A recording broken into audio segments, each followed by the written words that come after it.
एक शरीफ नौजवान जिसे कदम कदम पर संसार किया गया। जालिम माशरे की नाइंसाफियों, करप्ट पुलिस और दौलतमंद बदमाशों ने उसे भी एक गुंडा बनने पर मजबूर कर दिया। और जब एक शरीफ इंसान जराइम पेशा बन जाए तो वो सब गुंडों से ज्यादा खतरनाक हो जाता है। एक बदकिस्मत नौजवान जिसे जुर्म की दलदल ने एक आतिशफशां बना दिया। बदले की आग में जलते एक शरीफ नौजवान की कहानी।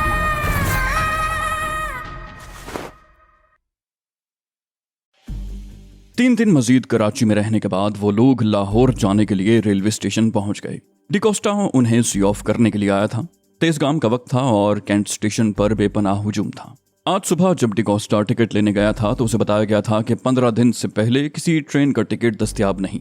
उसने वापस जाकर शारिक को सूरत हाल से आगाह कर दिया, लेकिन शारिक ने फैसला किया था कि वो आज ही लाहौर जाएंगे और तेजगाम से ही जाएंगे। प्लेटफॉर्म पर तिल रखने को जगह न थी। लोग परेशानी में इधर उधर दौड़ रहे थे। जिनके पास रिजर्वेशन नहीं थी वो कंडक्टर, गार्ड और रेलवे के उस एहलकार के पीछे पीछे फिर रहे थे जिसके पास ट्रेन का बुकिंग चार्ट था। कुछ लोग कुलियों की मिन्नत समाजत करते हुए उनके पीछे पीछे फिर रहे थे।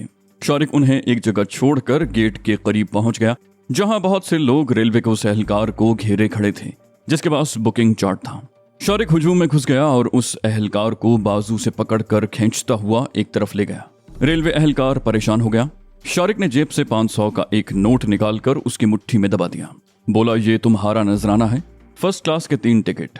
रेलवे एहलकार ने पहले मुट्ठी खोलकर देखी, फिर शारिक की तरफ देखकर बोला, विंडो से टिकट ले आइए, मैं उस बोगी के सामने खड़ा हूं। शारिक मुस्कुराता हुआ गेट से बाहर निकल गया। उसने विंडो से 3 टिकट खरीदे और अपने साथियों को लेकर मस्कूरा बोगी के सामने आ गया। रेलवे का एहलकार वहीं खड़ा था। कुछ लोग अब भी उसे घेरे खड़े थे। शारिक ने आगे बढ़कर 3 टिकट उसके हवाले कर दिए। वो टिकट लेकर बोगी में घुस गया। शारिक वगैरह भी उसके पीछे ही थे। रेलवे एहलकार एक कंपार्टमेंट में घुस गया। ये 4 बर्थों वाला कंपार्टमेंट था, 2 नीचे और 2 ऊपर। एक अधेड़ उम्र आदमी पहले ही से बैठा हुआ था। रेलवे एहलकार ने उसका टिकट लेकर देखा जिस पर रिजर्वेशन नंबर भी लिखा हुआ था। रेलवे एहलकार ने उसे टिकट लौटाते हुए ऊपर वाले एक बर्थ की तरफ इशारा किया। बोला, आपका बर्थ ये है, ऊपर वाला। फिर चार्ट देखकर शारिक दिए हुए टिकटों पर रिजर्वेशन नंबर लगाने के बाद टिकट उसके हवाले कर दिए। बोला, ये 3 बर्थ आपके हैं, जरा नाम लिखवा दीजिए। शारिक ने अपना, समीना और नौलखे का नाम लिखवा दिया और उसका शुक्रिया अदा करते हुए टिकट लेकर जेब में रख लिए। रेलवे एहलकार चला गया। वो 4 सीटों पर बैठ गए। डिकोस्टा शारिक की तरफ देखते हुए मुस्कुरा रहा था। इंजन के विसल की आवाज सुनाई दी तो डिकोस्टा सीट से उठ गया। उसने बड़ी गर्मजोशी से नौलखे और शारिक से मुसाफा किया। समीना की तरफ देखकर हाथ हिलाया और ट्रेन से उतर गया। उसके फौरन ही बाद ट्रेन चल पड़ी। शारिक के मुंह से गहरा सांस निकला। वो लोग कई रोज तक साथ रहे थे। वो जिस खतरनाक मुहिम पर गए थे उसमें कदम कदम पर मौत का सामना रहा था और डिकोस्टा ने हर लम्हे उनका साथ दिया था। उसने किसी मौके पर भी बुज़दिली नहीं दिखाई थी। इसमें शुबा नहीं कि वो एक मुखलिस दोस्त और वफादार साथी था। इस किस्म के कारोबार में ऐसे ही वफादारों की जरूरत होती है। वो लोग देर तक उसके बारे में बातें करते रहे। उनके कंपार्टमेंट का चौथा मुसाफिर एक अधेड़ उम्र मगर सेहतमंद किस्म का आदमी था। वो लाहौर का एक कारोबारी आदमी था और कारोबार के सिलसिले में ही चंद रोज पहले कराची आया था और आज वो वापस जा रहा था। उसका नाम अब्दुल करीम था और वो इछरे का रहने वाला था। वो जल्द ही उन लोगों से बेतकल्लुफ हो गया। तकरीबन 8 बजे के लगभग डाइनिंग कार के बैरों ने चक्कर लगाना शुरू कर दिए। अब्दुल करीम ने एक वेटर को अंदर बुला लिया और उसने सबके लिए खाने का ऑर्डर दे दिया। तकरीबन आधे घंटे बाद वेटर खाना ले आया। उन सब ने इकट्ठे ही बैठकर खाना खाया। खाने के दौरान समीना उसके सामने बैठी थी और अब्दुल करीम बार बार उसकी तरफ देख रहा था। वो गालिबन कुछ कहना चाहता था मगर कह नहीं पा रहा था। बिलाखिर उसके दिल की बात जबान पर आ ही गई। उसने फिर समीना की तरफ देखते हुए कहा, मैंने गालिबन आपको कहीं देखा है। शारिक ने कहा, लाहौर में कहीं देखा होगा। ये मेरी बीवी है, हम इकबाल टाउन में रहते हैं। इचरे ही की तरफ से आना जाना रहता है। मुमकिन है रास्ते में कहीं आते जाते नजर पड़ गई हो। अब्दुल करीम ने बोतल में से ग्लास में पानी उंडेलते हुए कहा, नहीं, मैंने कहीं और देखा है। फिर जैसे चौंक कर बोला, ओ हाँ, याद आ गया, मैंने आपको चुबुर्जी क्वार्टर्स में देखा है। मेरा छोटा भाई एक सरकारी महकमे में ऑफिसर है। उसकी रिहाइश चुबुर्जी क्वार्टर्स में है। मैं कभी कभार उसके यहाँ जाता रहता हूँ। शायद आप शफात अली की बेटी हैं। वो मेरे छोटे भाई के पड़ोसी हैं। आखिरी मर्तबा मैंने आपको तकरीबन 6 माह पहले देखा था। निवाला समीना के हलक में अटक गया। उसे सीने में अपना सांस रुकता हुआ सा महसूस होने लगा। उसने जल्दी से पानी का ग्लास उठाकर होंठों से लगा लिया। उसके साथ ही उसे जोर का फंदा लगा और हलक में अटका हुआ निवाला बाहर आ गया। वो फौरन ही रुख न फेर लेती तो मुंह का उगला हुआ निवाला और पानी की फुहार खाने की ट्रे पर पड़ती। वो उठकर दूसरी सीट पर जा बैठी। शारिक भी उठकर उसके करीब आ गया और उसका कंधा थपथपाने लगा। फंदा इस जोर का लगा था कि समीना के मुंह से आवाज तक नहीं निकल रही थी। शारिक ने उसे 2-3 मरतबा घूंट घूंट पानी पिलाया। 2-3 मिनट बाद समीना की हालत संभल गई। वो खिड़की की तरफ मुंह करके बैठ गई। उसके चेहरे पर अनजाना सा खौफ उभर आया था। शारिक दोबारा अपनी सीट पर आ गया और उनके साथ खाने में शामिल हो गया। अब्दुल करीम समीना की तरफ देखते हुए बोला, बड़ा जोर का फंदा लगा है। शारिक ने कहा, कभी कभार ऐसा हो जाता है। हाँ, तो आप कह रहे थे कि तकरीबन 6 माह पहले समीना को चुबुर्जी क्वार्टर्स में देखा है। मेरा ख्याल है आपको गलत फहमी हुई है। समीना के वालिदैन मुगलपुरे में रहते हैं, जहाँ इनका आबाई मकान है। हमारी शादी को 3 साल हो चुके हैं और मुझे याद पड़ता है कि इस दौरान हम एक बार भी चुबुर्जी क्वार्टर्स नहीं गए। वहां तो हमारा कोई रिश्तेदार या दोस्त भी नहीं रहता, न मेरा न समीना का। आपको यकीनन कोई गलत फहमी हुई होगी। अब्दुल करीम ने कहा, हो सकता है। बाज़ औक़ात चेहरों में इतनी मुशाबहत होती है कि आदमी धोखा खा जाता है। नौलखा अभी तक खामोश बैठा हुआ था, लेकिन मामले की नज़ाकत को समझते हुए उसने मौजू बदल दिया। खाना खत्म करने के बाद नौलखे ही ने बर्तन समेट कर सीट के नीचे रख दिए। समीना खिड़की के करीब बैठी बाहर देख रही थी। तारीकी में पीछे की तरफ दौड़ते हुए दरख्तों के हजूले बहुत अजीब लग रहे थे। कभी कभी किसी बस्ती की खाबीदा सी रोशनियां भी दिखाई दे जाती। तकरीबन 1 घंटे बाद डाइनिंग कार का बहरा बर्तन लेने के लिए आया तो अब्दुल करीम ने जेब से पर्स निकाल लिया, लेकिन शारिक ने उसका हाथ पकड़ लिया। मुस्कुराते हुए बोला, हमारे वोट ज्यादा हैं और आप जानते हैं कि तरजीह हमेशा अक्सरियत के फैसले को दी जाती है। अब्दुल करीम ने कहा, ये तो आप ज्यादती कर रहे हैं। खाने का ऑर्डर तो मैंने दिया था। शारिक बोला, अगर आप पहल न करते तो ये ऑर्डर मैं देता। बहरहाल 24 घंटे का साथ है। सुबह का नाश्ता हम आपकी तरफ से करेंगे। ये कहते हुए शारिक ने बहरे को बिल दे दिया। अब्दुल करीम ने वेटर के जाने के बाद कहा, वक्त गुजारी के लिए लूडो खेला जाए। शारिक ने कहा, लूडो? आपने तो मुझे मेरा बचपन याद दिला दिया। अम्मी अब्बू के साथ खेला करता था। दफतन उसके चेहरे पर अफसुर्दगी छा गई। उसे वाकई अपना बचपन याद आ गया था, जब वो रात को अपनी माँ और बाप के साथ लूडो खेलता था। अब्दुल करीम ने कहा, तो फिर आज वो याद ताज़ा हो जाए। ये कहते हुए गत्ते के एक डिब्बे में से उसने लूडो और उसकी गोटियां निकाल ली। ये लूडो उसने अपने बच्चे के लिए खरीदा था। शारिक समीना को भी उसकी सीट से उठाकर ले आया। सीट पर चारों नहीं बैठ सकते थे। अब्दुल करीम ने अपने सामान में से एक चादर निकालकर फर्श पर बिछा ली और वो चारों बैठकर लूडो खेलने लगे। वो रात को देर तक लूडो खेलते रहे। समीना अब्दुल करीम के मुंह से अपने बाप का नाम सुनकर खौफजदा हो गई थी, लेकिन खेल में मशगूल होकर उसके जहन पर तारी ये खौफ भी जायल हो गया। दिन का ज्यादा वक्त समीना खिड़की के करीब बैठी बाहर देखती रही। ट्रेन लेट हो गई थी। इस तरह वो दोपहर 4 बजे के लगभग लाहौर पहुंचे। उनके पास सामान के नाम पर वही एक सूटकेस था जिसमें कराची से खरीदा जाने वाला कुछ सामान भर दिया गया था। शारिक ने गामे और राजे के लिए भी चंद जोड़े कपड़े और कुछ दीगर तहाइफ खरीदे थे। इसके अलावा रजिया और माँ जी के लिए भी कुछ तहाइफ खरीदे थे। इस तरह ये सूटकेस खासा वजनी हो गया था। नौलखे ने वो सूटकेस एक कुली के हवाले कर दिया और वो तीनों तेज तेज कदम उठाते हुए कुली के करीब चलने लगे। प्लेटफॉर्म से बाहर वसीओ और अरीज बरामदे में आते ही कई टैक्सी ड्राइवरों ने उन्हें घेर लिया। शारिक का ख्याल ये था कि पहले वो मुल्तान रोड वाली हवेली ही जाएंगे। गामा और राजा वहीं होंगे। कल वो समीना को बागबान पूरे रजिया के पास छोड़ देगा और खुद हाजी अब्दुल्ला से मिलने चला जाएगा। एक टैक्सी ड्राइवर ने उसका सूटकेस भी कब्जे में कर लिया था। अब वो उस टैक्सी ड्राइवर के पीछे चल रहे थे। अभी चंद कदम ही चले थे कि किसी ने शारिक के कंधे पर हाथ रख दिया। उसके साथ ही एक आवाज शारिक की समात से टकराई, शारिक भाऊ। शारिक ने तेजी से घूमकर देखा और फिर उसके मुंह से बेख्तियार गहरा सांस निकल गया। वो हाजी अब्दुल्ला का आदमी रहमान था, वही शख्स जो सबसे पहले शारिक को हाजी के पास ले गया था। शारिक उसे हाथ मिलाते हुए बोला, ओ रहमान, तुम हो? यहाँ कैसे घूम रहे हो? रहमान ने कहा, तुम लोगों को लेने आया था। अगर 2-4 मिनट और लेट हो जाता तो तुम लोग निकल चुके होते। शारिक के लहजे में हैरत थी। बोला, हमें लेने के लिए? तुम्हें कैसे पता चला कि हम आ रहे हैं? रहमान ने कहा, अभी तो सिर्फ 24 घंटे हुए हैं और शायद तुम डिकोस्टा को भूल गए हो। शारिक के मुंह से बेख्तियार निकला, ओ। वो डिकोस्टा को भूला नहीं था, लेकिन ये बात शायद उसके जहन में नहीं रही थी कि वो हाजी अब्दुल्ला का आदमी था और उसने हाजी अब्दुल्ला को उनकी रवानगी की इत्तला कर दी होगी। रहमान ने एक तरफ इशारा करते हुए कहा, मेरी गाड़ी वहां खड़ी है। हाजी साहब ने कहा है कि तुम लोगों को उनके मेहमान की हैसियत से समनाबाद वाले बंगले में ले जाया जाए।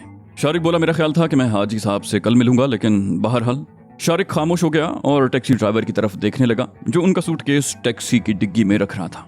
समीना और नौलखा चंद कदम के फासले पर खड़े उनकी तरफ देख रहे थे। रहमान ने टैक्सी ड्राइवर को आवाज देकर सूटकेस उतरवा लिया और जेब से 10 का एक नोट निकालकर उसके हाथ में थमा दिया और मुस्कुराते हुए बोला, शुक्रिया दोस्त, तुम कोई और सवारी तलाश कर लो। टैक्सी ड्राइवर ने बुरा सा मुंह बनाते हुए नोट झपट लिया और किसी और सवारी की तलाश में स्टेशन के बरामदे की तरफ दौड़ गया। रहमान बोला, तुम लोग रुको, मैं गाड़ी यहीं ले आता हूँ। रहमान कहते हुए एक तरफ चला गया। नौलक्खे ने करीब आकर पूछा, ये कौन है शारिक बाबू? शारिक ने मुस्कुराते हुए कहा, हाजी अब्दुल्ला का खास आदमी है। डिकोस्टा ने हमारे आने की इत्तला दे दी थी, ये हमें लेने के लिए आया है। हम हाजी अब्दुल्ला के मेहमान की हैसियत से उसके बंगले पर जा रहे हैं। नौलक्खे ने कहा, चलो कोई बात नहीं, हमारा कौन सा घर है और कौन से बीवी बच्चे हमारा इंतजार कर रहे हैं, रहना ही है ना, कहीं भी रह लेंगे। थोड़ी ही देर के बाद रहमान गाड़ी लेकर आ गया। वो इंजन चलता छोड़कर गाड़ी से उतर आया, डिग्गी खोलकर सूटकेस अंदर रखा और दोबारा स्टीयरिंग के सामने आ गया। समीना और नौलक्खा पिछली सीट पर बैठ गए, जबकि शारिक अगली सीट पर आ गया। रहमान ने गाड़ी आगे बढ़ाते हुए कहा, हाजी तुमसे बहुत खुश है। जहाज के कप्तान ने जो रिपोर्ट दी थी उससे भी हाजी बहुत खुश हुआ था। दूसरे एजेंटों के जरिए जो माल भेजा जाता था उनमें कुछ न कुछ जाया जरूर हो जाता था, लेकिन तुमने जो तरीका इख्तियार किया था वो दूसरों से बहुत ही मुख्तलिफ था। शारिक ने पूछा, माल अपनी मंजिल पर पहुंच गया? रहमान ने कहा, नहीं, जहाज अभी रास्ते में ही है, 2-4 दिन तक पहुंच जाएगा।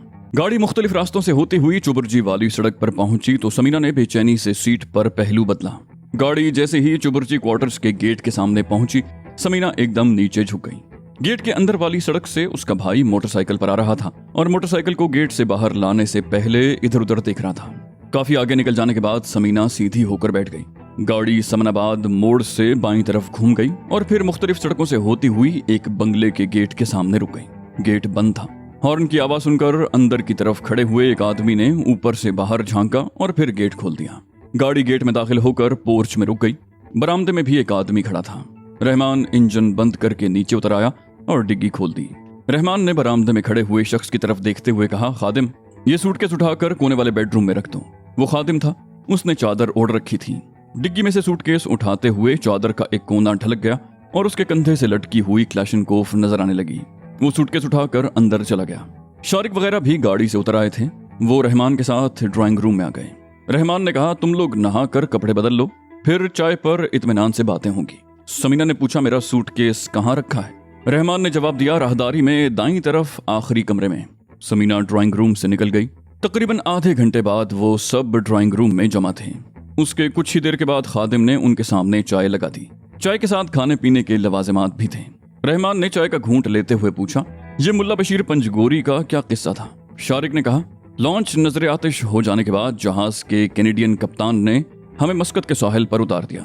हम इत्तेफाक से साहिल पर उतरने के बाद मुल्ला बशीर पंजगोरी के डेरे पर पहुंच गए। ये तस्दीक हो जाने के बाद कि हम हाजी अब्दुल्ला के आदमी हैं, उसने हमारी खासी मदद की और हमारी बड़ी देखभाल की। लेकिन वापस आने से 2 दिन पहले एक नाखुशगवार वाकया पेश आ गया। रहमान बोला, कुछ लोग समीना को उठाकर ले गए थे। ये कहते हुए उसने समीना की तरफ देखा। शारिक चौंक गया, बोला, ओह, तो इस वाक्य की इत्तला भी पहुंच गई? रहमान ने सर हिलाया, बोला, हाँ, मुल्ला बशीर पंजगोरी ने फोन पर बताया था। अगरचे मुखालिफ पार्टी के 3-4 आदमी उड़ा दिए गए थे, लेकिन उसने इस वाक्य पर बड़ी नदामत का इजहार किया था। वो बहुत अच्छा आदमी है, इसका अंदाजा तुम खुद भी लगा सकते हो। शारिक ने कहा, हाँ, वो वाकई बहुत अच्छा आदमी है। रहमान बोला, अच्छा ठीक है, तुम लोग आराम करो, अब मैं चलता हूँ। ये कहते हुए वो उठकर खड़ा हो गया। फिर बोला, अगर किसी चीज की जरूरत हो तो 2 आदमी यहाँ मौजूद हैं, उनमें से किसी से भी कह देना। रात के खाने पर हाजी से मुलाकात होगी। वैसे वो तुम्हारे काम से बहुत खुश है, उसे अरसे से तुम जैसे आदमी की तलाश थी। कुछ देर के बाद रहमान शारिक और नौलक्खे से हाथ मिलाकर चला गया। वो तीनों कुछ देर ड्राइंग रूम में बैठे रहे और फिर उठकर घूम फिर कर कोठी देखने लगे। शारिक एक मर्तबा पहले भी यहाँ आया था, लेकिन उस रोज वो ड्राइंग रूम तक महदूद रहा था और अब वो समीना के साथ आजादी से कोठी में घूम रहा था। बहुत बड़ी कोठी थी। नीचे ऊपर कई बेडरूम्स थे। जरूरत की हर चीज यहाँ मौजूद थी। कोने वाले बेडरूम में आकर समीना ने नोट किया कि उन लोगों ने जो मैले कपड़े उतारे थे वो गायब थे। शारिक ने खादिम से पूछा तो उसने बताया कि वो कपड़े उठाकर रख दिए गए हैं, सुबह लॉन्ड्री भेज दिए जाएंगे। समीना बेडरूम में बिस्तर पर लेट गई। 24 घंटों के सफर ने उसे बुरी तरह थका दिया था। लेटने के कुछ ही देर के बाद उसकी आंखें बंद होने लगीं। शारिक ड्राइंग रूम में आ गया। नौलक्खा भी एक सोफे पर नीम दराज ऊँघ रहा था। शारिक भी एक सोफे पर बैठकर ऊँघने लगा। रात 9 बजे के करीब हाजी अब्दुल्ला आया तो कोठी में चहल पहल सी महसूस होने लगी। वो बड़ी गर्मजोशी से शारिक से मिला और नौलक्खे से भी बड़ी गर्मजोशी से हाथ मिलाया। हाजी अब्दुल्ला ने पहले नौलक्खे और फिर समीना की तरफ देखते हुए कहा, ये नौलक्खा और समीना है। शारिक ने कहा, जी हाँ, इनके बगैर मैं अपने आप को बिल्कुल तन्हा समझता हूँ। हाजी अब्दुल्ला ने कहा, मुखलिस और वफादार दोस्त आजकल मुश्किल से ही मिलते हैं। चंद लम्हों की खामोशी के बाद बोला, जहाज के कप्तान और डिकोस्टा ने तुम लोगों के बारे में जो रिपोर्ट दी है वो मेरे लिए वाकई बड़ी हैरत अंगेज है। मुझे खुशी है कि मैंने तुम्हारा इंतखाब करके कोई गलती नहीं की है। और जानते हो, मस्कत से निकलने के बाद मुल्ला बशीर पंजगोरी ने खास तौर पर मुझे फोन किया था और तुम्हारे बारे में क्या कहा था। शारिक मुस्कुराते हुए बोला, मैं कैसे जान सकता हूँ? हाजी बोला, उसने कहा था ये बंदा मुझे दे दो और इसके बदले जो चाहो ले लो। हाजी ने शारिक की तरफ इशारा किया। शारिक ने मुस्कुराते हुए कहा, तो फिर क्या ख्याल है आपका? हाजी बोला, मुल्ला बशीर पंजगोरी बहुत अच्छा आदमी है, लेकिन जो चीज मुश्किल से मिले उसे आसानी से नहीं खोया जा सकता। इसी दौरान खादिम ने आकर बताया कि खाना तैयार हो चुका है। वो लोग उठकर ड्राइंग रूम में आ गए। मेज पर खाना सजा हुआ था। उस वक्त कोठी में अगरचे हाजी अब्दुल्लाह का बॉडीगार्ड दस्ता भी मौजूद था, लेकिन खाने की मेज पर सिर्फ यही चारों थे। खादिम ने खाना वाकई बहुत लजीज बनाया था। हाजी अपने हाथ से प्लेटें उठा उठाकर उनके सामने रख रहा था। हाजी अब्दुल्ला कह रहा था, इस मुहिम के दौरान तुम्हें जो मुश्किलात पेश आई मुझे उसका अंदाजा है। टीटू की गद्दारी, कासिम की धोखाधही की कोशिश और उनके साथ जो कुछ भी हुआ वो सब मेरे इल्म में आ चुका है। डिकोस्टा कराची में मेरा बहुत पुराना और वफादार आदमी है। उसने तुम्हारी एक एक लम्हे की निगरानी की है। वो तुमसे बहुत खुश है। शारिक ने कहा, डिकोस्टा अच्छा आदमी है। खाने के दौरान बातें होती रही। खाने के बाद चाय का दौर चला। हाजी चाय की चुस्कियां लेते हुए कह रहा था, आज रात तुम लोग यहीं आराम करो। कल सुबह नाश्ते के बाद तुम लोग मेरी इकबाल टाउन वाली कोठी में मुंतकिल हो जाओ। तुम लोगों का इधर उधर घूमना और डेरों पर रहना अब मुनासिब नहीं। वो कोठी अरसे से खाली पड़ी है। मैंने कल ही नौकरों से कह दिया था, सब कुछ ठीक कर दिया होगा। कल तुम लोग वहां शिफ्ट हो जाना। शारिक ने पूछा, और मेरे आदमियों का क्या हाल है? हाजी ने कहा, गामा और राजा बिल्कुल ठीक हैं। कल तुम किसी वक्त उनसे मिल भी लेना। जब वो जाने के लिए रुखसत हुआ तो रात के 11:30 बज रहे थे। हाजी के जाने के थोड़ी ही देर के बाद ये लोग भी सो गए। सुबह 10 बजे के लगभग रहमान पहुंच गया। उन्हें तैयार होने में चंद मिनट से ज्यादा न लगे। ये लोग रहमान के साथ गाड़ी में बैठकर इकबाल टाउन की तरफ रवाना हो गए। समनाबाद मोड़ से घूमकर वो सीधी सड़क पर चलते रहे और तकरीबन 2 मील का फासला तय करने के बाद रहमान ने गाड़ी बाईं तरफ एक गली में मोड़ ली और फिर 2-3 गलियों में घूमने के बाद एक खूबसूरत डबल स्टोरी कोठी के सामने गाड़ी रोक ली। इकबाल टाउन का ये ब्लॉक मुकम्मल तौर पर डेवलप नहीं हुआ था। सड़कें और गलियां कच्ची थीं, लेकिन बेशतर मकान तामीर हो चुके थे, कुछ तामीर के मरहले में थे। रहमान ने बताया कि हाजी अब्दुल्ला की ये 2 मंजिला कोठी तकरीबन 6 माह पहले मुकम्मल हुई थी और उस वक्त से खाली पड़ी थी। गेट के बिल्कुल सामने भी एक गली थी जिसके बाईं तरफ कॉर्नर वाले 2 प्लॉट थे। कोठी बहुत शानदार थी। उसके आगे पीछे बहुत खूबसूरत लॉन थे। कोठी की देखभाल के लिए एक मुलाजिम मुस्तकिल तौर पर यहाँ रिहाइश पजीर था। कोठी की अकबी दीवार बहुत ऊंची थी। उस दीवार के दूसरी तरफ तकरीबन 7-8 फुट जमीन थी और फिर कई फुट गहरा नशेब था। दूर तक वीराना और नशेबी इलाका था। ये दरअसल दरिया के कटाव का इलाका था जो दूर तक फैला हुआ था। दरिया पर बंद तामीर होने से पहले ये इलाका भी पानी में डूब जाया करता था, लेकिन बंद तामीर हो जाने के बाद ये इलाका वीरान हो गया और अब आहिस्ता आहिस्ता यहाँ जदीद बस्तियां कायम हो रही थीं। ये कोठी 1 यूनिट किस्म की थी। इसका जीना अंदरूनी हॉल में था। ऊपर भी 3 बेडरूम्स थे और नीचे भी 3 बेडरूम। एक हॉल कमरा और डाइनिंग रूम के अलावा ड्राइंग रूम भी था। नौलखे ने जीने के सामने वाला बेडरूम अपने लिए मुंतखब कर लिया। बोला, भाई ये कमरा तो मैं ले लेता हूँ। इसमें बेड भी लगा हुआ है और बिस्तर भी बिछा हुआ है। उसमें बेड भी लगा हुआ था और बिस्तर भी बिछा हुआ था। शारिक और समीना ने ऊपर 2 बेडरूम्स पसंद किए। इस कोठी में खाना वगैरह पकाने के लिए एक अधेड़ उम्र औरत और एक चौकीदार और ऊपर के कामों के लिए एक आदमी मौजूद था। औरत का नाम मुरादो था। उसकी उम्र 40 के लगभग थी। इस उम्र में भी वो खासी पुरकशिश थी। जवानी में तो वो खासी हसीन रही होगी, जबकि आदमी की उम्र 45 साल के लगभग थी। वो दुबले पतले जिस्म और लंबे कद का मालिक था। सर के बाल आधे से ज्यादा सफेद हो चुके थे। उसका नाम रंगू था। इन लोगों को गालिबन कल रात ही या सुबह सवेरे शारिक वगैरह के बारे में इत्तला कर दी गई थी। मुरादो दोपहर के खाने की तैयारी कर रही थी। रहमान उन्हें पूरी कोठी घुमाने के बाद ड्राइंग रूम में ले आया। कोठी के हर कमरे में कालीन बिछे हुए थे और कीमती फर्नीचर से आरास्ता था। सबसे अहम बात यह थी कि यहाँ टेलीफोन भी मौजूद था। रहमान ड्राइंग रूम की तरफ आते हुए मुरादो से चाय का कह आया था। उनके बैठने के थोड़ी ही देर के बाद मुरादो चाय लेकर आ गई। रहमान ने चाय का घूंट भरते हुए कहा, तुम खुशकिस्मत हो शारिक। तुम पहले शख्स हो जो इतनी जल्दी हाजी अब्दुल्ला के इतने करीब आ गए हो। अगर चंद महीनों तक तुम्हारी कारकर्दगी ऐसी ही रही तो ये कोठी तुम्हारी मिल्कियत बन सकती है। शारिक ने मुस्कुराते हुए कहा, बहुत खूबसूरत कोठी है। रहमान उठकर खड़ा हो गया। बोला, अच्छा अब मैं चलता हूँ। फिर पतलून की जेब से चाबियों का गुच्छा निकालकर मेज पर रखते हुए बोला, ये गाड़ी की चाबियां हैं। गाड़ी अब तुम्हारे पास ही रहेगी। शारिक के जहन को एक और हल्का सा झटका लगा। वो नए मॉडल की सफेद करोला थी। उसने नौलखे और समीना की तरफ देखा। रहमान ने चाबियों के गुच्छे की तरफ इशारा किया। बोला, गाड़ी की डिग्गी में एक ब्रीफकेस रखा हुआ है, वो निकाल लेना। ब्रीफकेस की चाबी इसी छल्ले में मौजूद है। रहमान के जाने के बाद शारिक ने चाबियों का गुच्छा नौलक्खे की तरफ बढ़ा दिया। बोला, गाड़ी में से ब्रीफकेस निकाल कर ले आओ। नौलक्खा बाहर आ गया और ये दोनों समीना वाले कमरे में आ गए। कुछ ही देर के बाद नौलक्खा भी ब्रीफकेस लेकर ऊपर आ गया। समीना पलंग पर पैर लटकाए बैठी हुई थी और शारिक कुर्सी पर विराजमान था। नौलक्खे ने ब्रीफकेस समीना के करीब पलंग पर रख दिया और चाबियों का गुच्छा भी उसके करीब फेंक दिया। फिर दूसरी कुर्सी पर बैठ गया। शारिक ने समीना की तरफ देखते हुए कहा, ब्रीफकेस खोलो, देखें इसमें क्या है। समीना पलंग पर आलती पालती मारकर बैठ गई। उसने चाबियों का गुच्छा उठाया, ब्रीफकेस वाली चाबी उंगलियों में दबाई और ब्रीफकेस का रुख अपनी तरफ घुमाकर उसके दोनों लॉक खोल दिए। फिर जैसे ही ढकना उठाया उछल पड़ी। शारिक ने हैरत से उसकी तरफ देखा। क्या हुआ, क्या है इसमें? समीना के चेहरे पर अजीब से तासुरात थे। उसने कुछ कहने के बजाय ब्रीफकेस का रुख शारिक की तरफ घुमा दिया। ब्रीफकेस में जो कुछ भी था उसे देखकर शारिक को कोई हैरत नहीं हुई थी, लेकिन नौलक्खा उछल पड़ा था। ब्रीफकेस में हजार रुपए वाले नोटों के बंडल भरे हुए थे और ये रकम 10 लाख से किसी भी तरह कम नहीं थी। नौलक्खा बोला, क्या ये हैरत की बात नहीं? 2 कनाल पर ये शानदार कोठी, नई करोला कार और ये इतनी बड़ी रकम, इतनी मेहरबानी। शारिक ने सवालिया निगाहों से नौलक्खे की तरफ देखा। बोला, तुम्हें अंदाजा है हम जो माल बहरी जहाज पर पहुंचा कर आए थे उसकी मालियत क्या होगी? नौलक्खे ने नफी में सर हिलाया। बोला, नहीं, मैं ठीक से अंदाजा नहीं लगा सकता। शारिक बोला, बैनुल-अक़वामी मंडी में 1 किलो हेरोइन की कीमत $1 करोड़ बनती है और वह हेरोइन 500 किलोग्राम थी। इस तरह तुम कीमत का अंदाजा लगा सकते हो। नौलक्खे की आंखें हैरत से फटी की फटी रह गईं। बोला, 500 करोड़? शारिक बोला, रुपए नहीं, डॉलर। और $1 कितने का होता है तुम्हें पता होगा। इस तरह अरबों रुपए बनते हैं। हाजी अब्दुल्ला बिला वजह ही तो हम पर इतना मेहरबान नहीं हो रहा। अगर 40-50 लाख रुपए वो हम पर खर्च कर रहा है तो ये कोई बड़ी बात नहीं है। 40-50 भी नहीं, बल्कि उसने हमें नकद तो सिर्फ ये रकम दी है जो मेरे ख्याल में 10 लाख से ज्यादा नहीं है। मकान और कार तो अभी उसी की मिल्कियत है और 10 लाख की ये रकम न होने के बराबर है। इतनी रकम तो तुम जानते हो कि हम यहाँ रहकर भी 2-4 दिन में कमा ही लेते हैं। नौलक्खे ने कहा, तो फिर लानत भेजो उस हाजी पर।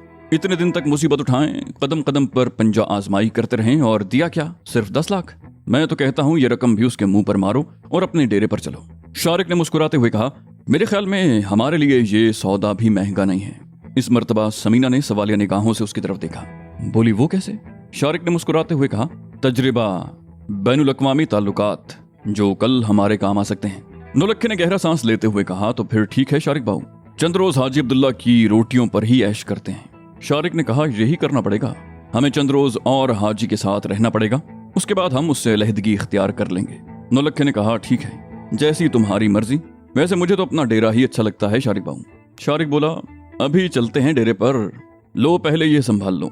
शारिक ने ब्रीफकेस बंद करके नौलक्खे की तरफ सरका दिया और गुच्छे में से चाबी निकालकर उसके हवाले कर दी।